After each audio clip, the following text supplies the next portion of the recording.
This is a production of PBS Charlotte. This weekend Off the Record in politics, early voting starts in North Carolina as both Budd and Beasley bring in the biggies to campaign for them. Also, how this year's local elections could affect next year's property taxes, as well as what your kids are learning at CMS. At City Hall, could tougher zoning and rent rules make housing more affordable or less affordable? Well, that depends on who you're talking to. And what about more privately built toll lanes for drivers on I-77? That also depends on whether you're doing the building or the driving. Plus, Charlotte's top 10 growing economy, Charlotte's top 15 growing homicide rate, and was the I-277 loop a 6-mile mistake? Lots to talk about next on PBS Charlotte.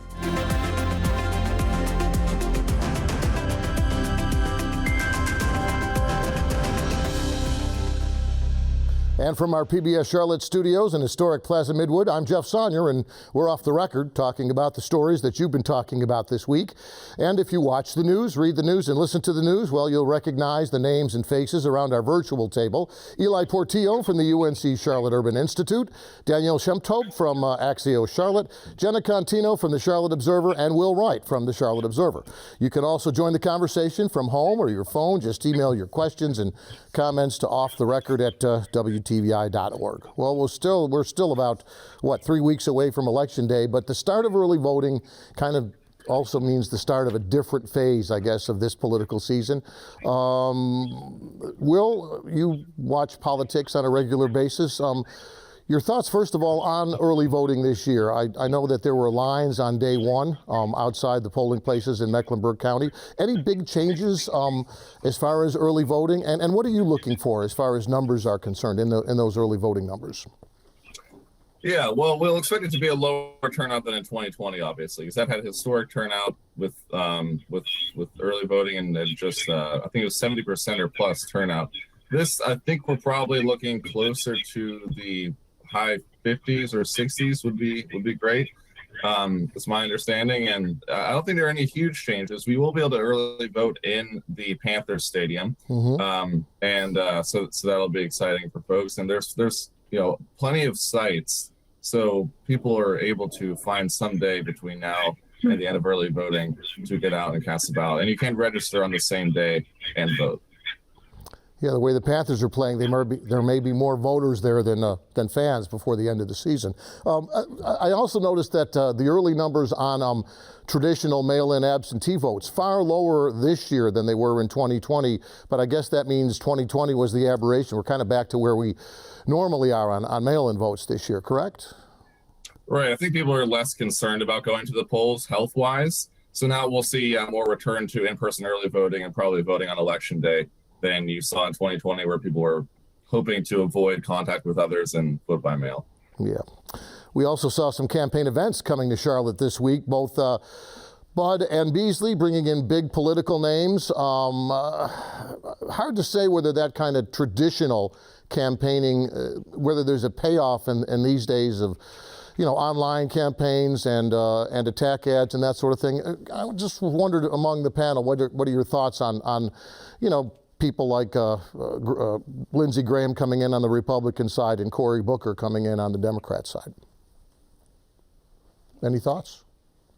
Yeah, I think it'll be interesting to see whether it has a big impact. I don't know that it will, in the sense that you don't have big crowds at these events. I mean, Beasley and Booker brought in, I don't know, they probably had 200 or so people. I mean, it was a good crowd, but in terms of the voting electorate, it's a tiny portion of people. Lindsey Graham and Ted Budd had a small crowd for a panel discussion. So, I do think that for Beasley, especially, energizing the base in Charlotte to get her out, maybe seeing stories about Cory Booker in town, that could help people, be excited about the campaign and just hear about it. Yeah, and you've seen the Democrats put more money into Sherry Beasley and that race lately. They were not doing anything nationally at the beginning, and this week, I believe they announced another $4 million. So I think that could probably have more of an impact coming up down the stretch as more money pours into the Beasley campaign. but it's still going to be an uphill battle for her. Budd is ahead in all the polls I've seen, and some of those are, growing. I think ECU had a poll that had him up 6 points this week. So it's going to be tough. I think Democrats nationally have been skeptical of North Carolina after the last two Senate campaigns, kind of seemed within their grasp and then evaporated down the stretch. So, you're seeing some more money and some more enthusiasm, but I think it's going to be an uphill battle. Yeah, and with this race kind of flying under the radar compared to the Senate races in Pennsylvania and some of the more high-profile ones, I think they're trying to drum up, obviously, excitement by bringing in Cory Booker, by bringing in Lindsey Graham. But we'll see. I think the money will definitely make probably a bigger impact, but we'll see sort of how much this is on voters' minds. Certainly is, one of the leading races kind of driving people to the polls. Yeah, those poll numbers, by the way, as Eli mentioned, East Carolina University has Budd up 6, and the Trafalgar Group, another poll released this week, has Budd up +4. That's among likely voters in North Carolina. Hey, one more quick item on the Budd Beasley race before we move on. Actually, maybe 2 items. I saw that the Dave Matthews Band is going to be playing a concert in Raleigh to drum up support for Beasley and other Democrats.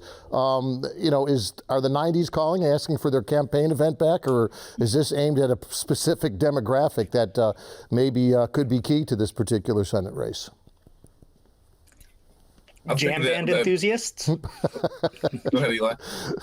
I was just going to say jam band enthusiasts. I don't know if they're a huge part of the electorate, but I do think that this goes back to, what Will and Danielle were saying of just trying to drum up some interest, some excitement, because all in all, for a race that in theory could hinge control of the Senate on, it's been pretty low key.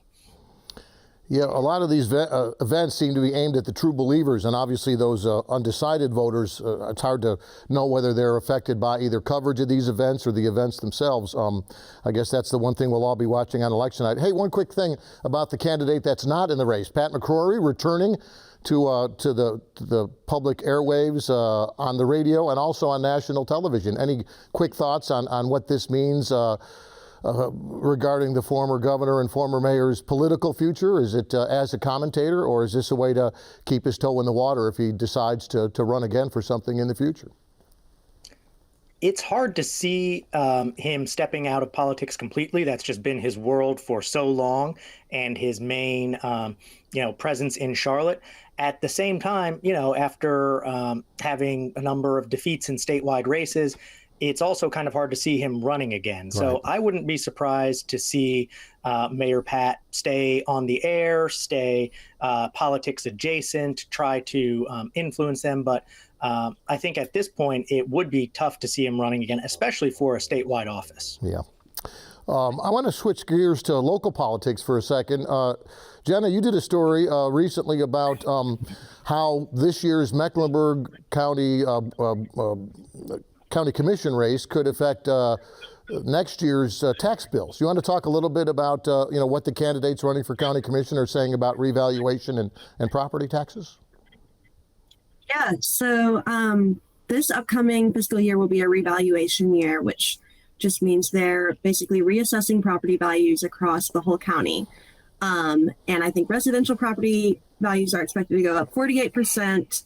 And commercial property values, I think, are in the 30% range. I have to fact check me on that. But each year with the budget, the Mecklenburg County Commissioners set the property tax rate. So it will be up to them if they want to set a revenue neutral rate. And that was something that I asked all the candidates about. And, some of them told me, yes, with inflation, that all of these families are already suffering. In Charlotte, we definitely need a revenue neutral rate. We can't raise taxes for these families. And then others, of course, took the safe rate, and they were like, we're going to listen to our tax assessor and make the best decision when the time comes. So it will be interesting to see it play out. You know, taxes used to be one of those bellwether issues that every candidate had to answer the question on. Not so much anymore. Danielle, were you going to say something? I think it's important to note, what the rate is absolutely, obviously critical. But a lot of times, even when you set a revenue neutral rate, taxes for many folks do still go up. And a lot of what's being made a campaign issue and what's a major issue in the community is talking about gentrification. Well, a lot of the neighborhoods in the last revaluation, and I wouldn't be surprised if this happened again, were in these gentrifying neighborhoods close to uptown. And while the average increase, I don't remember exactly what it was something around what Jenna said, although again, it was over 8 years and now it's 4. So that is pretty interesting. But in some of these neighborhoods, instead of it being a 40% increase, it was a 400% increase. So even if the rate is revenue neutral, which means the government takes in the same amount of money, they might still see a big increase in their tax bill. Yeah, and go ahead, Eli. Were you going to say something? Yeah, and I was just going to say, I think that the fact that Charlotte has and Mecklenburg County has become really a Democratic stronghold probably takes some of the air out of the sails of debates about local taxes. Even when I came here in 2009 and started learning about local politics, there were still a lot more competitive district races, competitive mayoral races, and the county commission as well. And I think that you had much more of I'm a Republican, I will keep your taxes low. I'm a Democrat, I'll provide more services, much more of those interactions in campaigning. And there's much less of that now since we've become much more of a solid blue island here in Mecklenburg County. So I think to your point, Jeff, that might be one reason why it feels like there's a lot less interest or momentum around this issue than we're maybe used to traditionally. Yeah, back in the day, entire campaigns would rise or fall based on where you stood on taxes. Now, I think the next question voters are asking is how are you going to spend that money, whether you raise them or you don't, and that may be the question that makes or breaks candidates these days, especially as you mentioned in a county government that's pretty much dominated by Democrats right now. Another local race that's going to probably have more impact on our lives than we realize right now is for school board. And Danielle, I know that Axios did a story this week about how local outside groups, not necessarily outsiders from the community, but outside of traditional politics, are getting involved in choosing the next round of school board members. So talk to us about that a little bit. Yeah, well, this, first of all, is part of kind of a national trend of the politicization of school board races.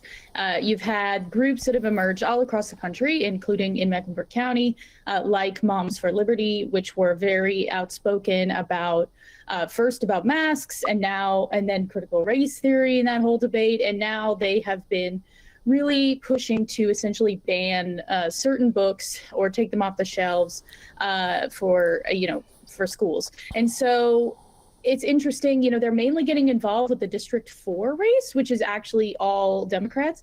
It's a nonpartisan race, but if you look at folks' registration, and they've been throwing their weight behind the challenger to the incumbent Carol Sawyer. Challenger is, one of the challengers is two, Stephanie Snead, the former chair of the Black Political Caucus. Although, they supposedly have never met and never talked, but they're basically saying, we're anti-Carol Sawyer. Carol Sawyer believes that they're essentially against her advocacy for equity and LGBTQ students. So it's very heated. There's another group that emerged called Success for CMS, which was registered pretty quietly back in May, but recently put up a billboard against Carol Sawyer, right? A lot of it's been against her, not necessarily actively for Snead, although this group, if you go on their website, Success for CMS, does endorse Stephanie Snead. So it's really a lot more heated than usual in this particular district, especially. Yeah, and we're seeing activism among black clergy as well. They've always been active, I guess, in local races, but this year they're actually fielding a slate of candidates or several candidates in several of the district races because of their their dissatisfaction with success rates among low income and minority students in the system. It does seem like we're going to get maybe not necessarily change, but the the process getting to these races may be evolving or changing as these groups get more active in the actual choosing of candidates and pushing those candidates. Yeah, and I think that, to some degree, schools, even though the school board is nonpartisan, have always been a political flashpoint. We have, in this community, a long history of really intense disputes about busing and desegregation. So in some ways, this is almost a return to baseline rather than an aberration. But I think that it also highlights how much that other kind of outside, to some degree, non-educational issues are at the fore, when really, if you look at the numbers, we've got a school system that really needs to improve performance and those academic metrics too. Yeah, I think that's what most parents are looking for. How that translates on election day, we'll see, I suppose. But the dissatisfaction with parents and with the community on the success rates of CMS, as you mentioned, the tipping point may be closer than it's ever been, or at least has closer than it's been in decades, when we, had other issues in the past that also were flashpoints, as you mentioned. One issue that a lot of politicians don't like to talk about is toll roads. And we actually had some conversation this week about the future of toll roads on I-77. No decisions made, but we are starting to see the beginning of another discussion on whether whether building privately funded toll roads is in the best interest of the community and the best interest of drivers, the cost versus the cost, I suppose, the short-term cost and timetable versus the long-term cost. Anybody want to weigh in on where we stand on this? And ultimately, this will be a political decision that a lot of politicians don't want to get anywhere close to right now, based on what's happened in the past. Yeah, I think the contours of this have become pretty clear in the last few weeks. And basically, it looks like the whole decision is going to come down to, hey, if you want more lanes, you can have state-run toll lanes in the 2040s, or you can have privately run toll lanes, in 2030 or so. So I think it's going to come down to basically, look, the state is not going to pay for this $2+ billion project in the next couple decades. So if you want it, guys, it's going to cost more, and get ready for Sintra and the toll lanes again. So I think it's going to be a probably heated debate, but to some degree, I think you're already seeing people being boxed in, because what's the alternative? Wait till the 2040s? Unless someone comes up with another plan, that's also not very appealing. Well, if it's 2030 or 2040, it's going to be driving Miss Daisy for me. I'll be in the back seat with someone else at the wheel. But it's interesting because this time around, last time around, this debate was kind of, in a void. We didn't know what the new toll lanes would look like. Now we know how it works. Now we know how much money it may or may not save the state, how much time it may or may not save the state, and how much it costs drivers on a daily basis. Does that change the politics, or does it just, dig in the opposition even more now that they've got some real life and real time evidence of what they were afraid of, when they were building the first round of toll lanes at 77? Yeah, I wonder if the fact that it's optional, right? These are not, they're not making the highway that you have to pay. So I think people wonder, if I'm not going to pay, will I benefit from this? Will traffic really decrease much with added lanes that are tolled? I don't know. Yeah, and before, with 77 North, those tolls can go as high as $58, I believe, at the very, very max end. So if you go the whole length, and it's the most congested, et cetera. So it's really, I think, likely that the state would try to, maybe put some caps on that or something, so it couldn't be as high if they go with the private developer this time. But, it's also possible that it's not as much of a debate, because the North Charlotte, North Mecklenburg towns were really organized. There was a lot of opposition against it, and we haven't seen that emerge yet. It'll be interesting to see what happens when there are more decision points.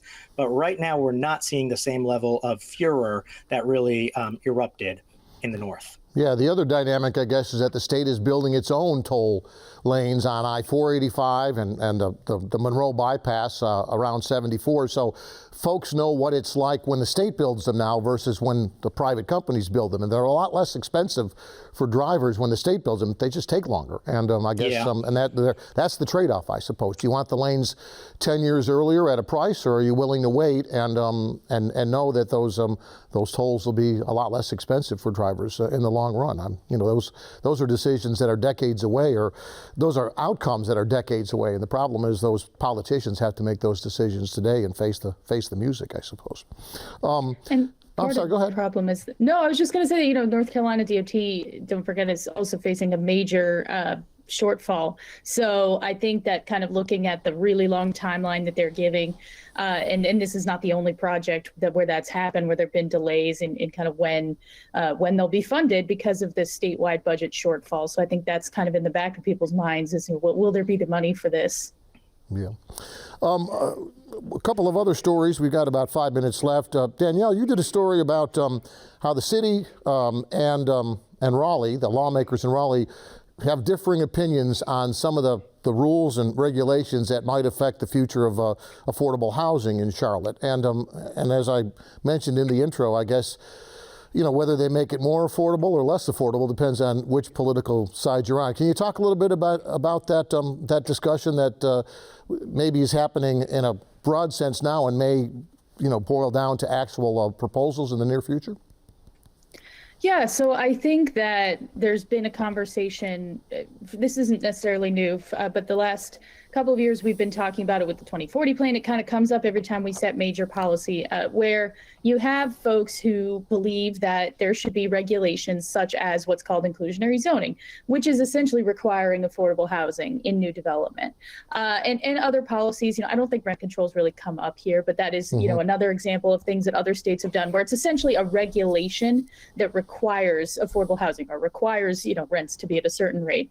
And there's this difference in philosophy between folks in Charlotte and kind of generally, usually Democrats and progressives, and the Republicans in Raleigh, and also builders and developers who say that regulations add to the cost of development. And so if you require affordable housing, they're going to have to raise the price of the other units, is what they'll say, in order to compensate. And then, their argument is, well, that kind of make the crisis worse, right?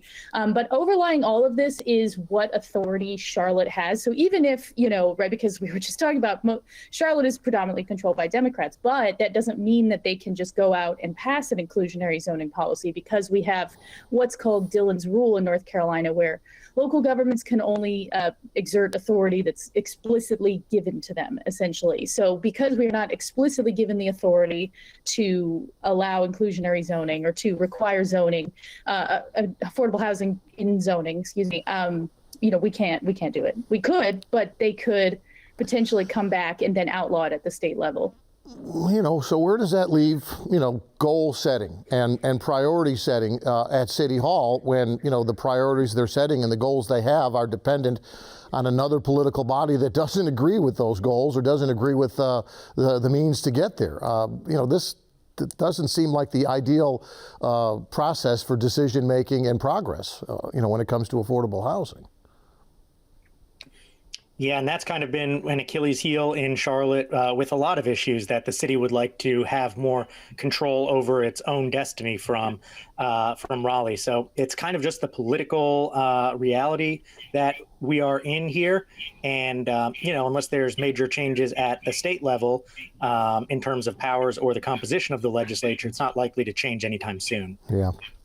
And I think I was going to say that the city does try to, I guess, squeeze in these regulations where they can, and the county too, actually. But we saw about a month ago, both the city and the county passed source of income protections. So for any future projects that have any local government subsidy, they can't deny folks with housing vouchers or Section 8 vouchers, as they found, which maybe a tool to be used in the meantime. Another example of something the city wants to do but can't do without permission from from people who disagree with them politically.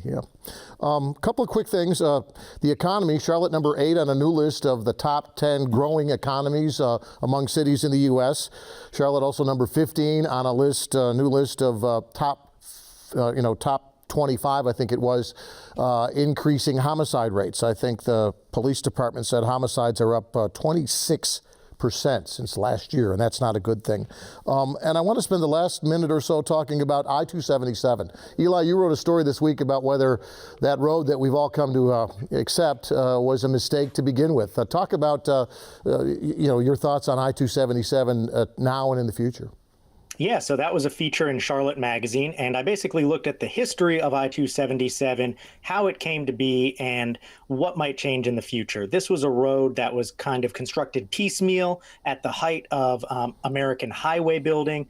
It demolished and went through historically black neighborhoods like a lot of highways in the U.S., and, it doesn't really serve a great purpose now. It was described to me as a giant interchange. If you've driven on it, it's in bad shape. It's backed up. So I looked at some ideas like tearing down half of it, maybe the southern half, and leaving the northern half, or capping it, building something on top of it, like other cities have done, or perhaps maybe even someday, if we get really ambitious, removing the whole thing and reconnecting Uptown with a grid of streets like it was for decades and decades and decades before we got into kind of highway building and urban renewal mania. There's nothing on the books right now, but I'm hopeful after reporting this story that we could see changes in the future. I was a City Hall reporter when they opened the Belk Freeway portion of the I-277 loop, which kind of dates me, but it seemed like such a good idea at the time. Now I think everybody kind of avoids it like the plague whenever they can. It's not the place you want to be, especially at rush hour, but even most times of the day. It's it's not necessarily traffic, but it's the threat or the danger or the safety factor of getting on and off that road. Hey, we're out of time, but I do appreciate you guys joining us today for what turns out to be always, I think, a pretty good discussion. Thanks for joining us at home as well. If you want to send comments or questions about what we talked about this week, send them to offtherecord@WTVI.org. Thanks for joining us, and we'll see you next time on Off the Record.